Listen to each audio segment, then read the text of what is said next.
How Marion Works, a podcast series dedicated to informing you of the inner workings in all areas of Marion government and public services. Thank you for listening.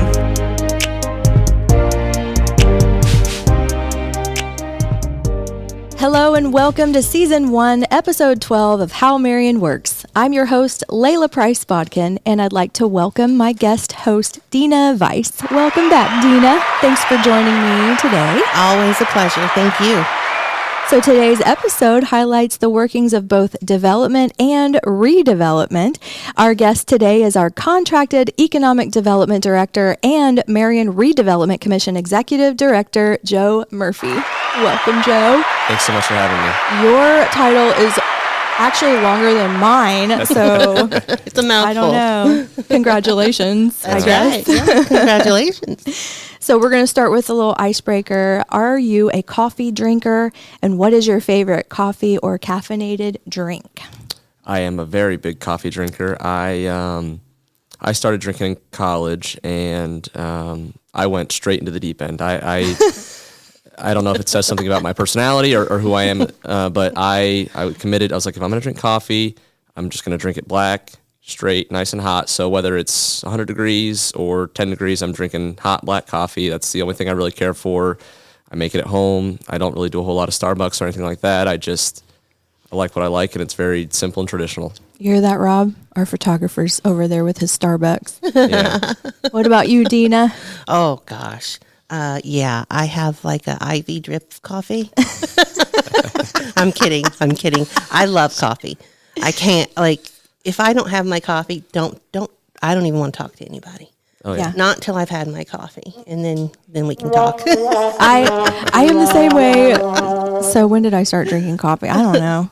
But I am definitely a coffee drinker. I can't go any morning without it. Mm-mm. I have had to go down to half calf just for my own health reasons, but I drink it black. Sometimes I put honey in it, and sometimes I'll put like a caramel syrup in it, but nothing artificial. It's got to be natural. But yeah, I'm like a rebel, but I'm not, because I'm just drinking half calf coffee, and I even wrote a song about it, about being a rebel, where it's called "The Rebel in Me," and there's actually a line in it where it's like, I drink Java Black, but it's half decaf. Oh, I love it. One of my favorite coffees is the Cafe Miel from Ashley's. Okay. Yeah. Oh, that coffee is delicious. And that has milk and honey in it, right? It does. It can be whole milk, almond milk, oat milk, whatever milk you choose, but it's just really good. Yes. Okay. Well, Joe, we just want to learn a little bit about you and kind of where you were born and raised, and what molded you and shaped you into who you are today. Oh, gosh. Well, like anybody, I'm sure there's a lot of things, a lot of factors. So I grew up in Lawrence, Indiana, which is in Marion County, right in the middle of the state.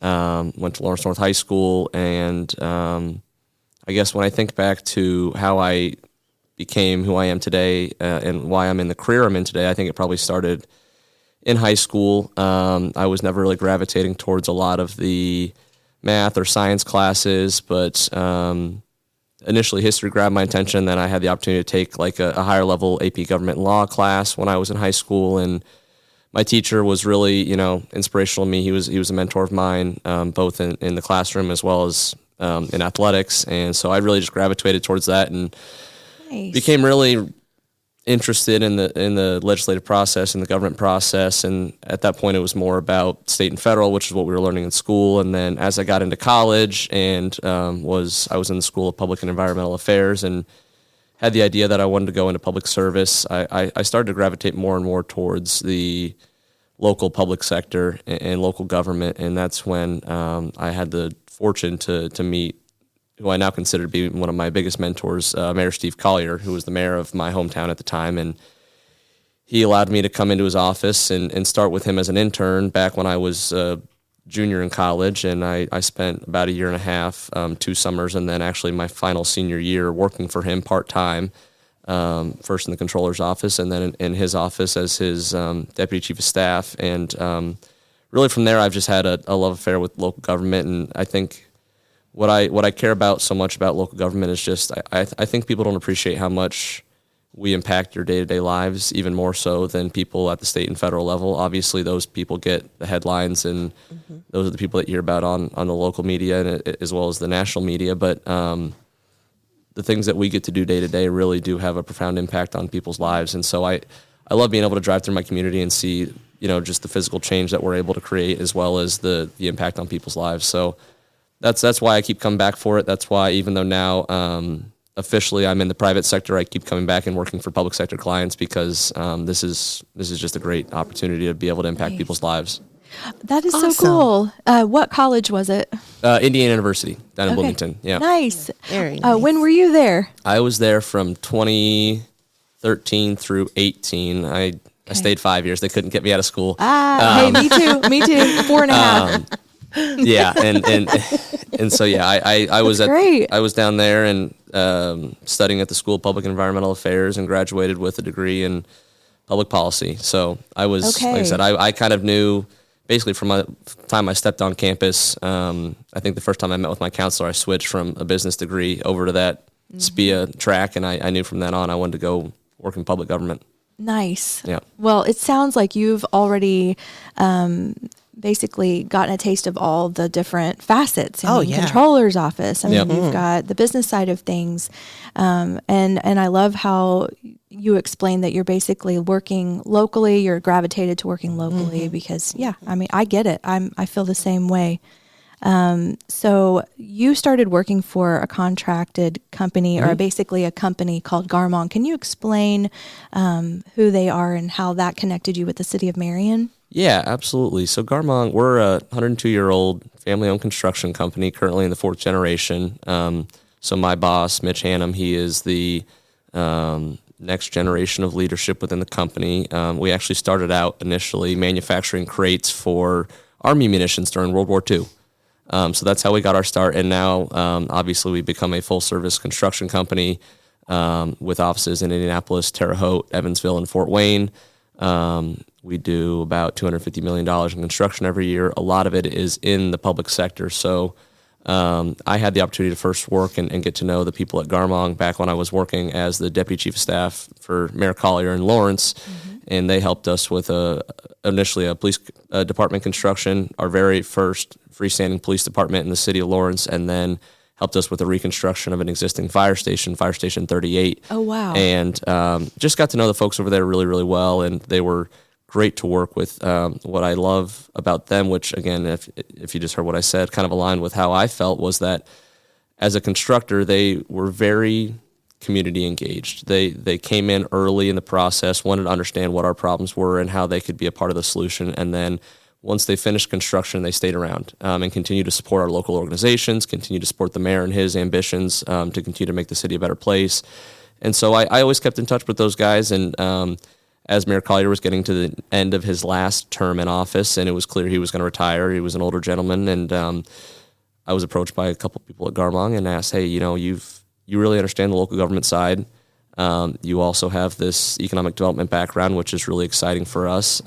We would like you to, come over and work for us when you're ready to. And so I took that opportunity and I moved there, and it would have been September of 22, so about 2.5 years ago, coming up on 3 years, and now serve as an economic development specialist for them. So really what I do for them is part of my role is to be a economic development contractor, which is what I do for the City of Marion. So my services are for hire, and I come out to these communities who don't have professionals in-house who are capable of doing what I'm doing, and come in and try to support their economic development programs as best I can. And that can take a number of different shapes. It can be focused on, different sectors of economic development, residential, retail, commercial, industrial. It could also be focused on addressing, community issues like infrastructure and quality of life and parks and all those great things that also impact economic development. So I've seen a lot from that perspective. And then the other half of my job is more of a traditional business development role, where I go out and talk to a lot of the same communities, as well as people in the healthcare and the education space, both K through 12 and higher ed, and try to market Garmong as a good contractor and a good construction manager, and try to earn some work for the company so that we can continue to build great buildings and continue to impact communities through that as well. Wow. So your job is really unique and it's really It is. specialized. Yes. We are so lucky to have you, by the way. Absolutely. You work very hard for the City of Marion. That's right. Listen, folks, listen to everything that he's already done and achieved and can do for us and has done for us. So when it pertains to the City of Marion, what are your specific responsibilities and who do you typically work with from day to day? Oh gosh, so many things come to mind. I think when I started with Mayor Morrell and the Redevelopment Commission a little bit later, I had a pretty specific scope of work that pertained to, managing some of the city's existing inventory of buildings and land and trying to get those back into the market and get those back on the tax rolls and redeveloped. I think there was also a goal in mind that I could just continue to support the mayor in attracting development to the community, and we certainly have done a lot of that. But my list of duties continues to expand, and I think when I look back at that scope of work that the mayor and I developed early on in our relationship, I included in there, I think it was like the fifth or sixth component of the scope was any other business determined by the mayor. And I think That's not I think good. I regret that now because my role certainly has expanded time and time again. And I'm only joking, of course. I love that I've gotten to engage with more and more departments of the city. So, yeah, I think my day-to-day really, that's what I love about this job is my day-to-day really, I kind of walk into the office and sit down and I look at some email and I see who's trying to reach out to me, and that kind of dictates which direction I get to go in. But, Right. Yes. Any of the things that you see the mayor putting out on social media or you see us doing through Redevelopment Commission, I've got some hand in. Certainly not the catalyst for all of that stuff, but, help participate and work where I can. As far as who I engage with, again, the both of you have been great colleagues and really helped me out, especially with continuing to get our Thanks. get our message out there That's as we accomplish all these great things. We need to continue to sell ourselves and let people know about all the great things happening in Marion. You guys have been really helpful and instructive in that respect, and also work very, very closely with our financial advisors, both our private group through Baker Tilly as well as the controller's office. Obviously everything we're doing is involving some level of money, whether it's coming out from the city or we're receiving money for sale of purchase or properties.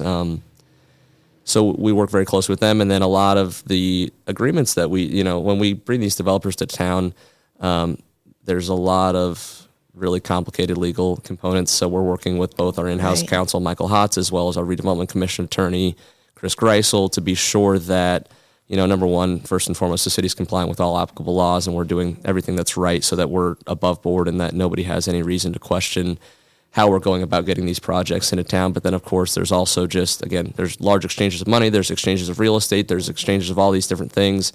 There's really complicated, detailed timelines and required legal processes we have to follow. So I work very Right. closely with all of our attorneys as well to be sure that as we go about doing this, the city and the people within the city can trust that we're doing it the right way and that these agreements are gonna benefit the city and not come back to hurt us in the end. Well, I'm glad that you are a guest today because we actually this has been a big week because we Absolutely. finished the State of the City address. Our mayor highlighted some things that, Dina, I'm going to have you read the highlights that our mayor posted from the State of the City address. And Joe, as she reads, you can chime in and, or maybe I'll just have you read it all, Dina, and Sure. then we'll have Joe comment on some things that may have pertained to some work that he was doing through Garmong or with the Redevelopment Commission or other. Absolutely. So a 54% general fund cash reserve. Wow, that's amazing. A $10 million invested in infrastructure, $65 million in new business, business expansion, a total of 205 new jobs, $57 million in private investments into the Riverfront District. By the data, facts, the crime in our city is the lowest that it's been in 5 years. 2.7 million invested in our parks. 1.5 million invested in cleaning up Marion and blight elimination. Fire Station 1 is set to break ground this summer. And over 130 million of new investments into Marion in just 18 months. It's really something to applaud. Isn't that incredible? And yeah, this was over his 18 months in office. So since the very beginning of his administration. And I know that, Joe, you've been a part of it since day one. Yeah, I mean, I think what you just read, Dina, is amazing to see that kind of growth over the 18-month period that we've all had the opportunity to work with the mayor. And ultimately, I give all the credit to him. I mean, it's the start and the finish all goes back to Mayor Morrell. He's what's impressed me most about him, other than his intelligence and his ability to command a room, is just his enthusiasm. Yes. What Marion needed and change was really just kind of an attitude change, a character change, right? And I think he's really brought that. He has reinvigorated people both locally. People are now excited about the trajectory of the city, but then it's also, as you can see through these numbers, we're starting to attract the attention of the state and of the region, and that's where you can see that last number, that 130 million in new investment. Those are people that are identifying what I just mentioned, that the mayor has changed the trajectory of the community, and they're wanting to get a part of it. And so I think it's really great, and I think that he's doing that, both vocally with his speaking and his traveling town halls and all of his social media use, but he's also putting the work behind the scenes in to get it done. And I think that what I would point out more than anything on this list, I mean, the jobs and the investment are fantastic, but that's all made possible by being an attractive community, and that starts with, number one, being fiducially responsible. So yes. 54% cash reserve is huge. Huge. That just, that's a great little piggy bank for the city to be able to fall back on if, things like state legislation changes and causes a restructuring of our financial systems, but then also the infrastructure and quality of life pieces through the parks, through the blight elimination, through the streets. I mean, how you present yourself. The first thing that someone comes into town and sees before they get to talk to me, before they get to talk to the mayor, before they decide whether or not it makes sense to come to town and invest their own money, is they're going to drive through and they're going to drive on our streets. They're going to see our sidewalks. They're going to see our street signs. They're going to see our parks. They're going to make an impression of our community before they ever get to hear from myself or anybody else within the city. And I can only do so much to try to counter what they've seen with their eyes. People's eyes don't lie to them. So it's so important that work gets done. And there are huge consequences, positive consequences for putting in that work, even though a lot of it isn't super exciting or attractive on paper, right? So It's great. I think that, ultimately, like what you said, our ultimate goal, your ultimate goal, the mayor's ultimate goal is to make this city have a nice quality of life. His theme this year was from desperation to destination.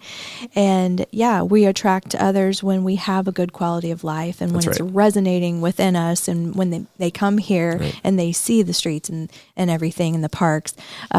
So, Joe, I wanted to give you an opportunity to maybe market some things that you have available to site selectors that maybe we have as opportunities for entrepreneurs or developers right now. Yeah, absolutely. I think, really, if you look at our city from a plan view overhead, right, we have on our east side I-69 coming into 18 into town. I think there's tremendous opportunity right now, evidenced by the news that we just announced a couple days ago that we're bringing a new healthcare partner to town. Yes.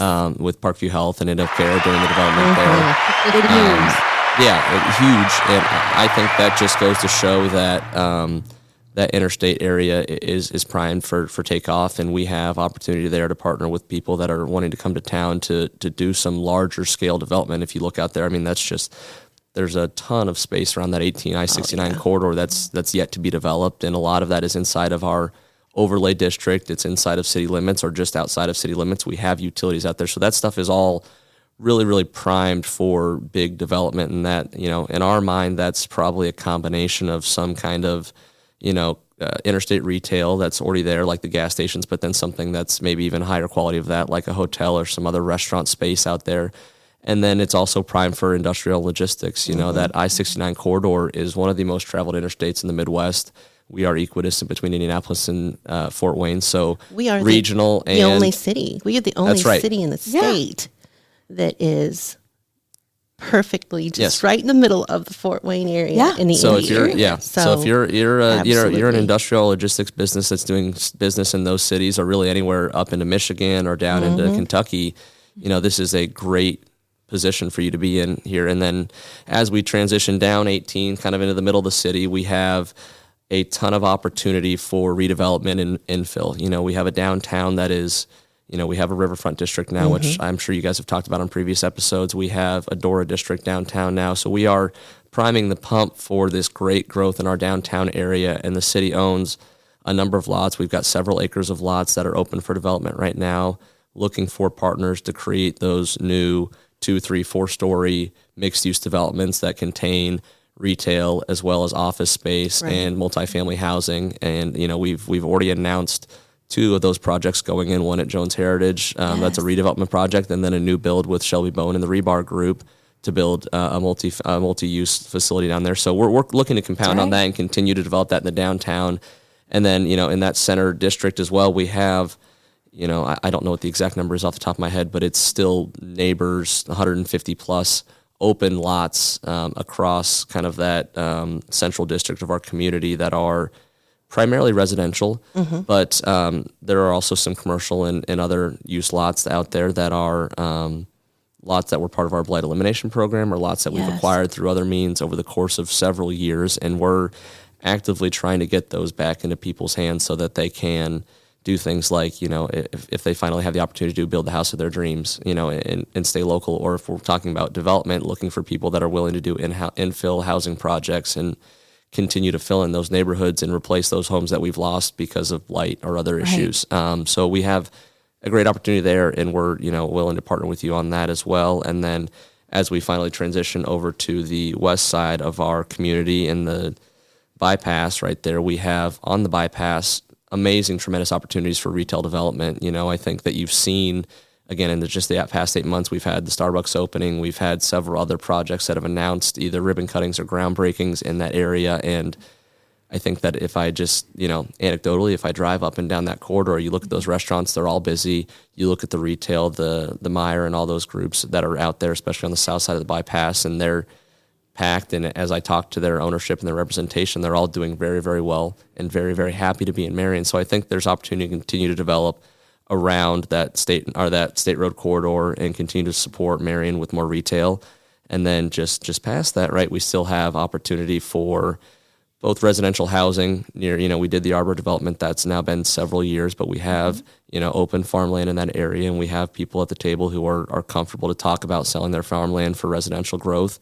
And then, you know, we have great opportunity around our GM facility to continue to become known as, you know, one of the people that are resurging in the industrial market. You know, part of what I would point out to you is, you know, you read off that list, and we talked about $65 million in new business expansion, as well as 205 new jobs added.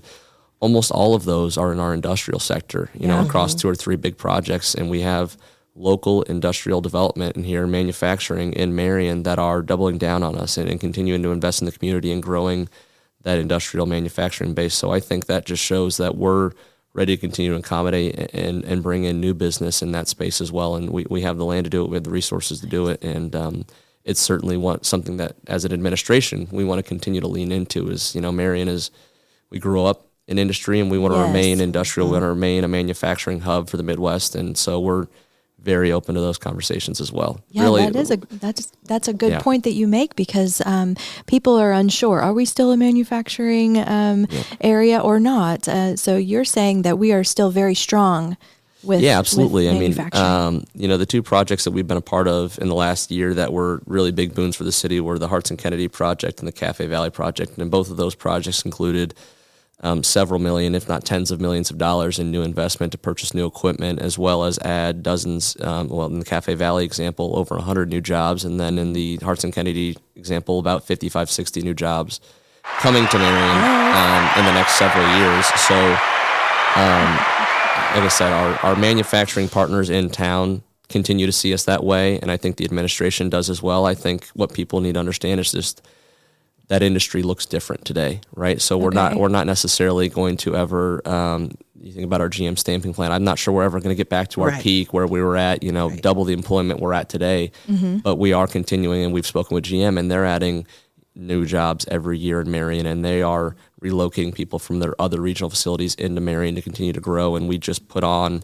I think they're getting ready to cut the ribbon probably in the next 6 to 12 months on 2 new lines in that facility that are going to continue to produce more for GM out of that facility. So absolutely, our local partners continue to see us as a strong manufacturing hub, and I think that we would love to continue to build on that and bring new business into town in that space. Yeah, and be more robust as a community for entrepreneurs and small businesses as well. Absolutely, because it's a little, just in the retail market, it's a little underserved. Yeah. And it has a huge potential for the return on investment. It does. And I appreciate you bringing that up. I mean, I think that we've talked a lot now about bringing outside development, and we also want to continue to support our people here locally who have the aspiration of starting business, or maybe already own a business and it's a single proprietorship, or it's just a small little in-house shop, maybe a family shop.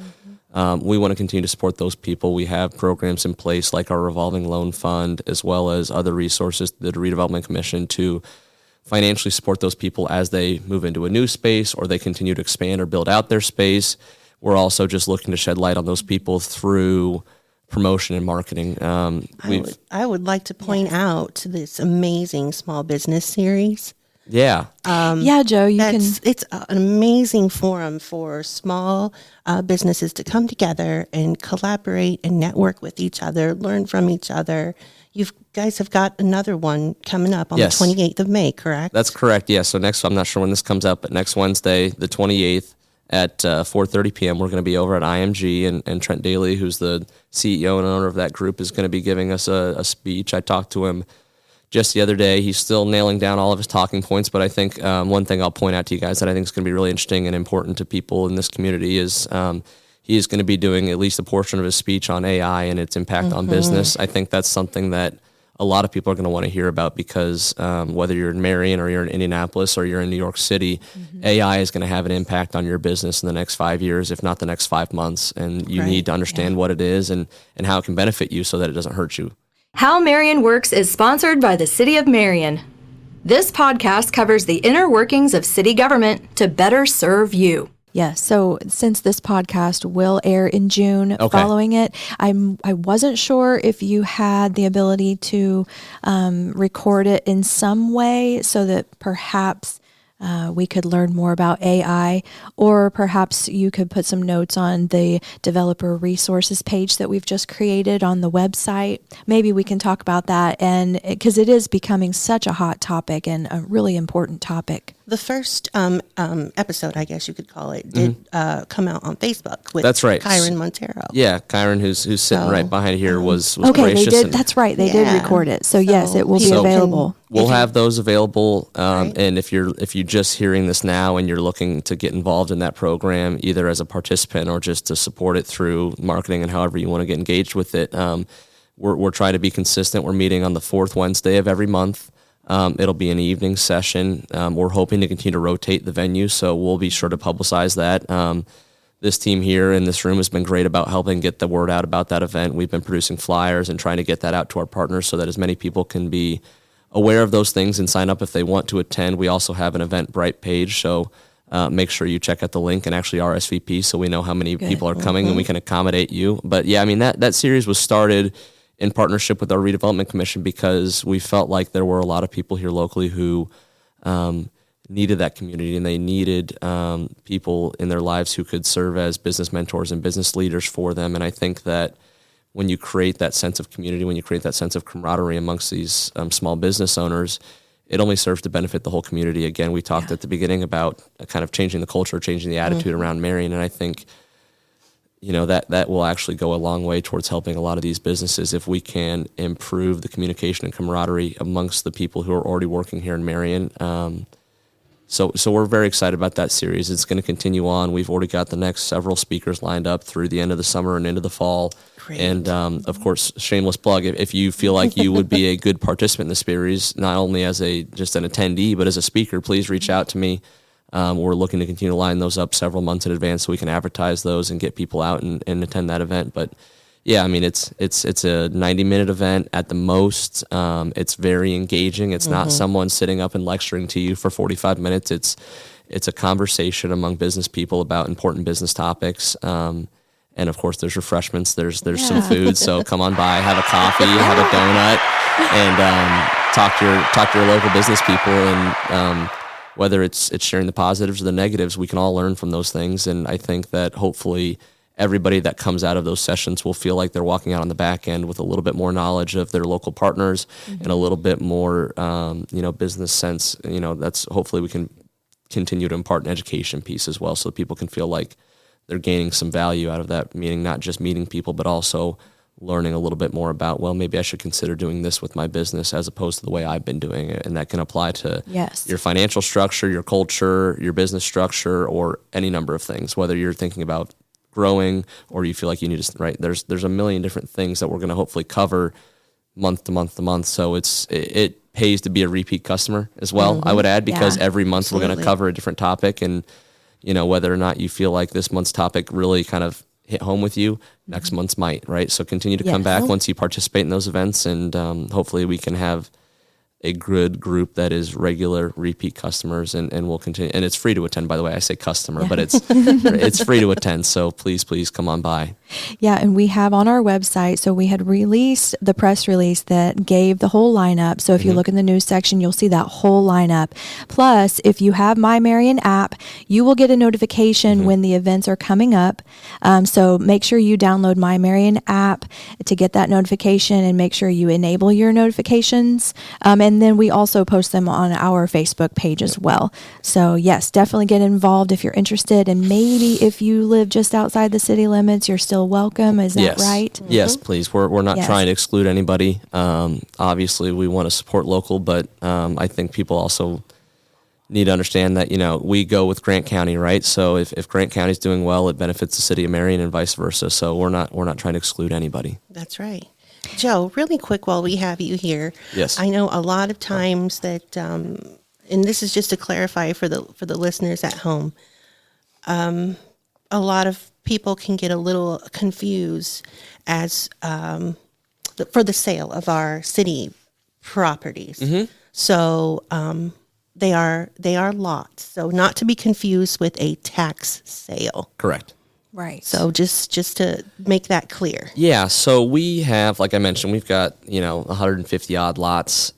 They're properties that we've acquired through a number of reasons over, literally 15 to 20 years. Some of them going back as early as 07, 08.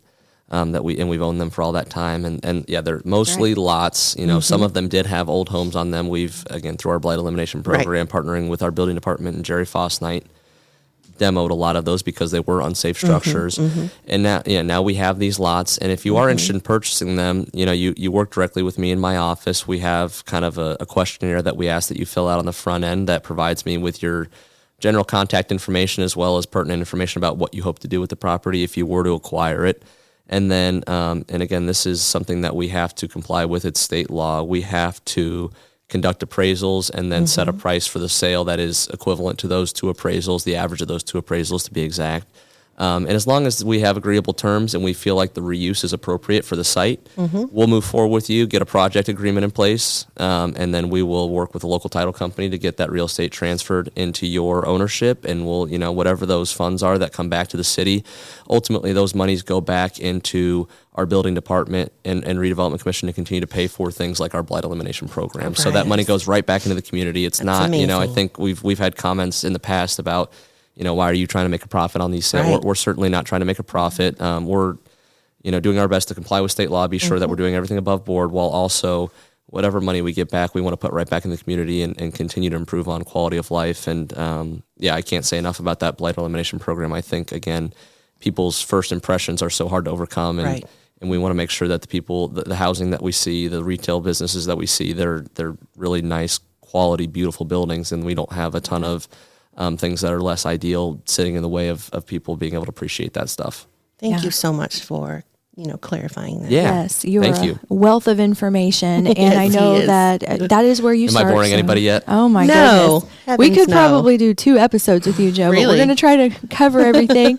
I'm going to take a real quick break to remind you guys to connect with us by following City of Marion IN on Facebook, Instagram, X, YouTube, and TikTok, as well as our website, cityofmarion.in.gov, and on the new My Marion app, a free download through your Apple Store or Google Play Store.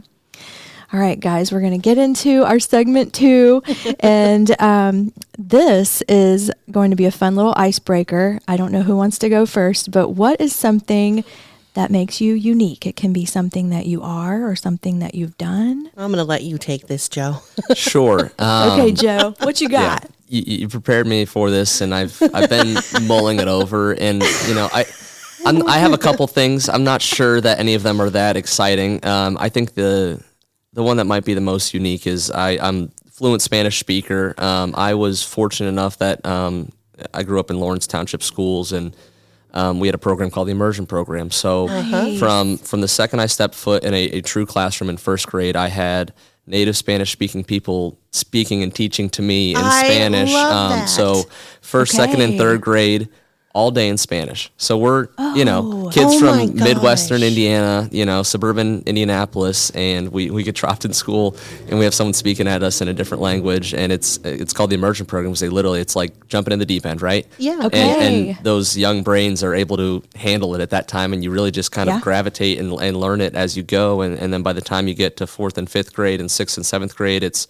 half day, and then once you move into the high school, it becomes a smaller part of your curriculum, but it really, it's an effective program. It's a tried and true program. So then when I graduated from high school, I had a certificate from my high school, Lawrence North High School, but then I also was able to sit and take a test that was produced by it's called the Real Academia de España. It's the, sorry. Very cool. It's basically like Love a it. certificate from a certified school in Spain saying that you are a certified Spanish-speaking person, and it's That's part of it's the amazing. completion of this program. So then when I was fortunate enough, I mentioned I went to Indiana University Bloomington, and I stayed a little bit longer, and I was able to actually finish my degree in Spanish as well while I was there. So I hold a bachelor's in public policy, which is kind of what I do in my day-to-day work, but I also have a bachelor's in Spanish. So I certainly don't use it in my day-to-day life as much as I'd love to.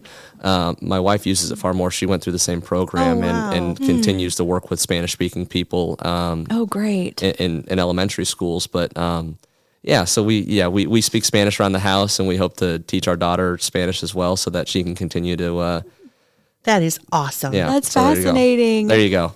Dina, You might and you Joe, might regret giving out that information. Yeah. Because City Hall, I'll tell you, Yeah. I get calls all day. Can you please come down and translate for us? And Yeah, so please don't don't. when I'm not available. But honestly, Joe can- that's So, yeah, like I great. said, that I program. I don't use Yes. it nearly as much anymore, so I'm a little rustier than I would care to admit. But it's like riding a bike. You give me like a week, and I'm right back into it. Right. My wife and I, we try to when we travel outside of the country, we try to go to Spanish-speaking countries so we can engage in that. I mean, we're big fans of everything that involves all of that, and my wife, I plug my wife. She's a 6th grade teacher in Lawrence Township schools, and she's an ESL certified teacher. So she works with all of the English as a second language students in her classroom and really across the entire school, and a large majority of those are Spanish speaking people. So she gets to use it all the time and is awesome at it. I'm just like I said, I'm a little rusty. So this is perfect. Yeah, I this would is have great to never known know. that about you. And there was just an article in the paper about how this community really needs more resources, especially for adults that are having trouble Absolutely. speaking English. We really need to talk, and I don't know what the schools are offering specifically right now, but I know that some people are listening to this podcast that maybe we can improve that here. But that's cool that you guys have that commonality. We had that same. So back when I worked in the city of Lawrence, my first project when I was an intern was working with our permitting and utility offices, because they knew I was a Spanish-speaking person, and we had probably been hearing a lot of what you heard, or still hear to this day, which is that it's challenging for the Spanish-speaking people, English as a second language people, to come in and figure out how to pay their utility bills and understand how to. So I had to translate all of our documents into Spanish. I produced YouTube videos where I had voiceover in Spanish to try to communicate to people how to navigate our websites to pay their utility bills and apply for permits and stuff like that. And so that was one of my big summer projects when I first came into local government, and so that was a lot of fun. That is Hopefully amazing. you got some compensation for that. Yeah. That is a large task. It was Yes. it was a full summer. It was a 10-12 week project. Oh, I'm sure. Yeah. So Dina, I mean, you That's a cool commonality. And so Yes. I know that we have already talked about the fact that you can also speak fluent Spanish, but, I know some things about you that are pretty unique if you need help. I don't know. I think that you're very, very well knowledgeable in skincare products. And I think that about you, I love we were you, talking Layla. off air about how you could have a whole podcast series about skincare. Oh yeah, it's a thing. It is a Yeah, thing, and for me. in nails and skincare and makeup, you know a lot about it, and it's something that you said off air, and we were Rob was listening very intently that you only have your skin, right? You Yeah, only I have one said, skin. yeah, you have it like your whole life. That's right. Like my mom important. taught, and my mom is 80. If you were to, I mean, some of you might have seen her, like a picture of her on Facebook, but you wouldn't think that she's 80. And that's because of skincare. Yes, You know? it's true. And It's important. my sister and I, she taught us at an early age about how important it is to take good care of your skin. So Not it's- just your face, but the skin on your body Yeah. as well. Well, you know who to talk to if you have any skincare questions. Just get a hold of So Dina. funny. Okay, I'm going to share a little something about myself that's kind of unique, and some other people know how to do it, I've found, and you might know how to do it as well. But when I went to IU, Joe, and but I took an economic development course when I started working for the City of Marion. And that was at Ball State, right? And so This it was is the building Indiana better Basic course? Yes, Yep. it was all of that. It was a week long. Yep. And the question came up of if anyone could sing the states in alphabetical order. Oh, No, wow. I cannot do this. I know and this, but I I cannot. can do it. Can And you I really? learned it in elementary school. And so I got up in front of like 100 people and I was like, okay, I'm going to do it. Oh my gosh. So would you guys like for me to Yeah, can give we it see a whirl? can we see a rendition? Go for it. Okay. Yeah. Okay. Kyron, are you ready for this? Can I get some reverb? I'm just kidding. All right, here goes.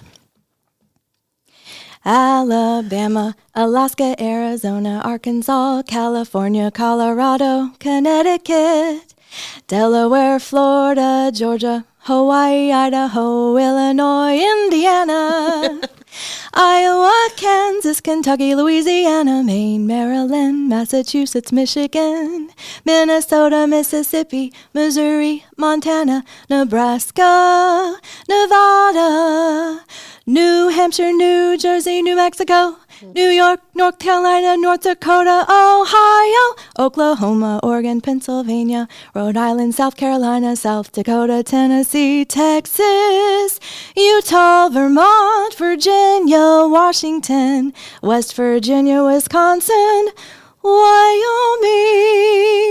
Oh my goodness. What was really cool about that? That's great. And that's actually, I hardly ever do it these days, but the fact that I learned it so young, like you said, Joe, when you're learning a new language, it is just instilled in me. It's stuck in there, right? Yes. So it was so funny when I was trying to think of something unique. I was like, okay, I could probably do that. But it's been forever since I've done it. So I did practice a little bit. But it's really fun when I did that at the Ball State course because I think they asked everybody to like do the wave, like stand up if you're from that state. And so people kept standing up and like the Indiana part was really fun. That is so cool. And so if you're ever in my office and you see a paper plate Yep. up at the top shelf, that was a paper plate award that they gave me that they probably just, I don't know, it was like a sunshine award that didn't really have a category. Yeah. I got one of those as well. Did you? What Yeah. was yours? Oh, Okay, we're not no, gonna- it was. I think mine was most likely to be elected mayor someday. So there you go. Oh, there you go. Hey, maybe that'll happen. Yeah, I don't know about that, but the paper plate deal is for those people, the 6 people It's a that might have thing. attended the basic course that are listening. That's the paper plate means a lot to us. Oh yeah, it really does. Mine's in a shadow box. That is so awesome. Yeah. So yeah, that was really fun. It I enjoyed was. learning that about you, Joe, especially. Yes. That was really surprising to find There you out. go. I'm blown away. We're across the hall, mates, Yeah. and I I had know. no clue. Yeah, there you go. Whenever we need to, ever need a backup. we can have a covert conversation someday. If Hey, I like where your head's at. Sounds like I'm going to need to start That's, learning yeah. Spanish. I can say, yeah, my wife will do. My wife and I will do that in public if we're, sitting at a busy restaurant and we need to say something that maybe isn't for everybody's ears. Oh, that's my so gosh, funny. That is hilarious. Okay. Well, this has just been fun. And I don't know if you wanted to talk about, we really did cover a lot, Oh, but maybe we can yeah. just go through some things to make sure that we haven't forgotten anything important that is in regards to your responsibilities. I know, Joe, that you come across some challenges in working in your job. We all do. So what do you think? I don't want to put you on the spot if you're not sure what the challenges could be, but yeah, just, in whether it's site selection or whether it's through redevelopment, is it getting the word out about something that we have to offer? What are those challenges? Oh boy, there are certainly challenges. And Marion's not unique in that respect. I think the biggest thing that we've overcome that was the challenge of the city is what I keep referring to as kind of our culture, our kind of our attitude about us. I think that we have now what's it called? Desperation to destination. That's I think right. that I really resonated to with the mayor's first term, our first year in office term, which was the Marion deserves nice things. So I think we've overcome so much just by changing that paradigm and that perspective on how we're approaching development, pursuing development. Now it's just, I think, getting people to understand and recognize that coming to Marion isn't as risky as it once was, that we have a lot of projects that are in the pipeline that are happening, that are, a lot of them are already under construction or already cut ribbons on, that demonstrate to people that we already have proof of concept that we can do this, we can support your business, whether it's in retail, commercial, industrial, whatever it is. So I think from that perspective, my challenge is just continuing to market the city, continuing to let people know about that. We were just at a conference over this first half of this week, and we were kind of pitching the community to a lot of our retail partners and a lot of development people in that space. And I just kept telling people, I'm just here to preach the gospel of Marion. Like I need people to understand that Cool.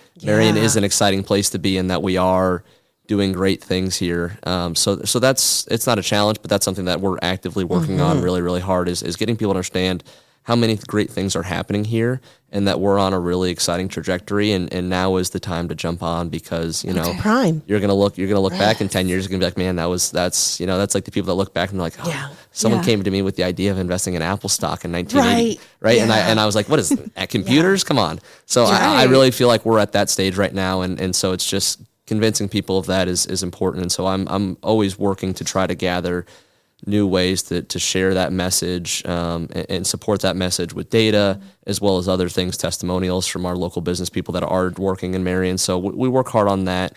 Other than that, I think the biggest challenge that we have is just what every other community has, which is financial and time constraints. Right? We can only do so much in a given day. I wish we could work all hours of the day and get all this done, and I wish we had unlimited resources to be able to throw at people to come get them to town. But we just don't have those things, right? And that's not unique to Marion, but those are things that we have to always be keeping in the back of our minds as we decide, is it worth investing our time in this endeavor as opposed to continuing to work on the things that we already have ongoing in the community?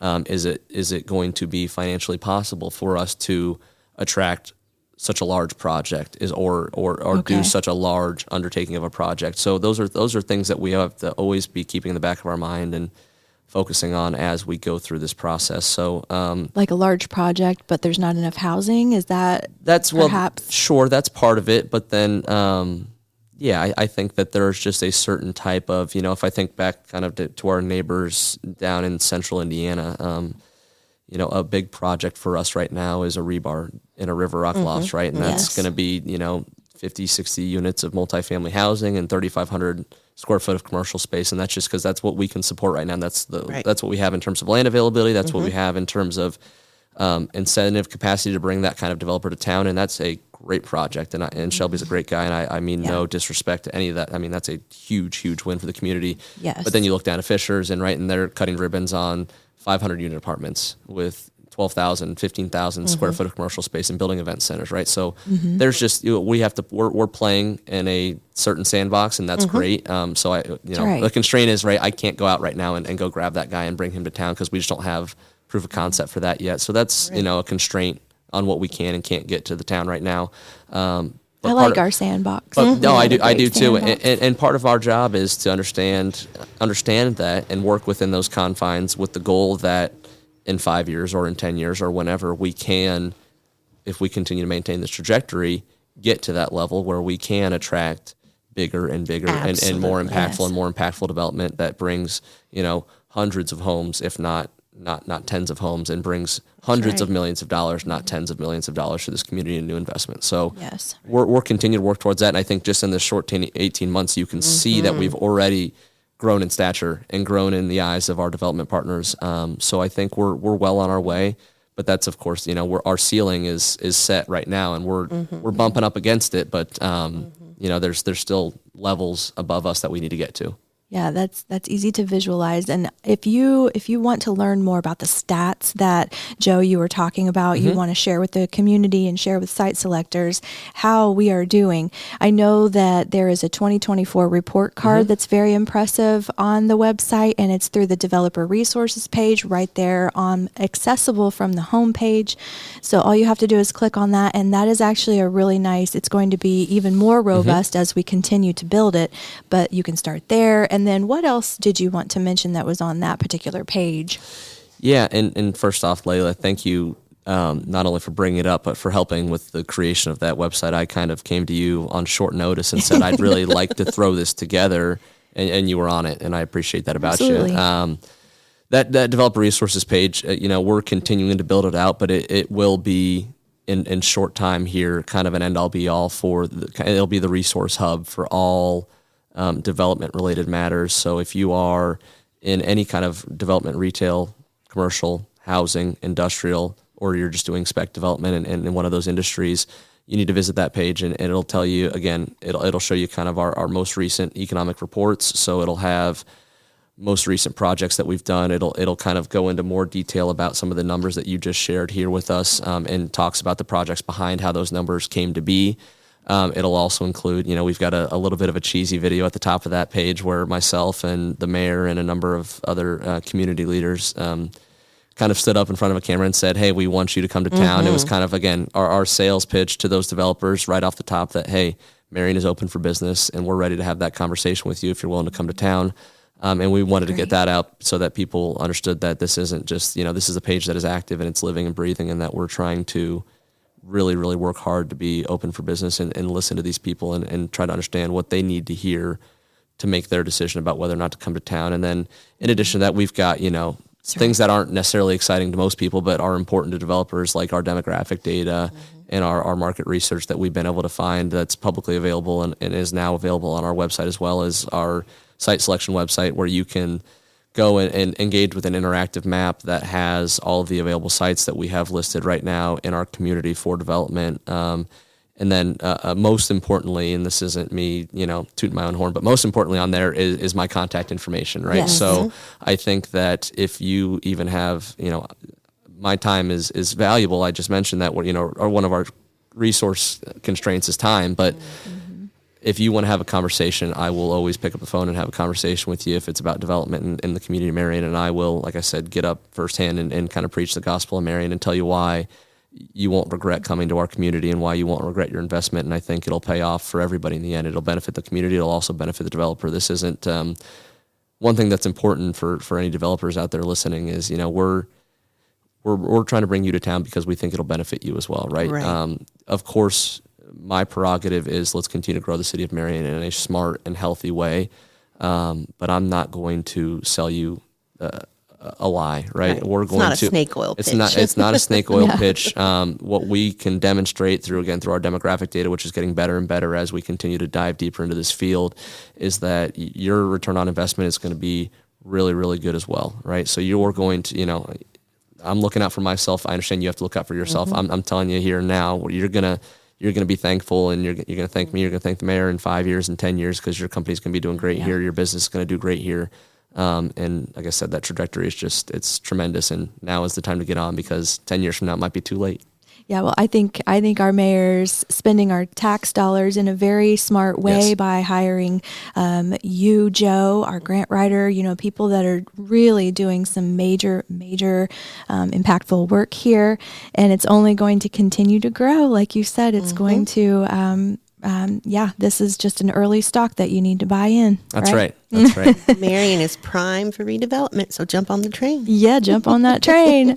All right, if we are done here, I wanted to make sure we didn't forget anything, Joe, but this has been very educational and very fun, and we really enjoyed having you on the podcast. Thank you, Joe. Yeah, thank you guys as well. And if there's anything else I can think of, it would just be to be sure to remind you guys that, again, my phone number is open. My email is open. Check it out on the Developer Resources page. You can also find me, hanging out at City Hall, at Redevelopment Commission meetings, at council meetings. Please come up and get to know me. I know I'm not a Marion resident. I'm not a Marion local, but I told this to my colleagues at our conference the other day. I care deeply about the success of Marion. So I want to hear your conversations. I want to hear your opinions, because one thing I'll admit right off the top, I don't have all the answers, right? I need the community's help. I need our developer partners' help. I need everybody in the room to be able to work together so we can come up with the correct solution to continue to grow Marion, again, not just in any direction, but in a smart and healthy way, so that we continue to be successful. Yeah. And I'm glad that you mentioned the developer resources page as a way for them to find your information, because go, check that out first of all. And Joe works remote, so he might not be in the office. He's out doing a lot of important work for us. So you never know where he's going to be. So you might want to either call and leave him a voicemail or send him an email. And I'm sure that Joe looks forward to talking with you. Absolutely. All right. Well, thank you for tuning in to the How Marion Works podcast. Follow us on social media. Listen to the podcast on platforms like Apple, Spotify, and all other major platforms. Episodes release every other Monday at 5 a.m., so be on the lookout. Archives are found at howmarionworks.com. So for Joe Murphy and Dina Weiss, I'm Layla Price-Bodkin, and this is How Marion Works.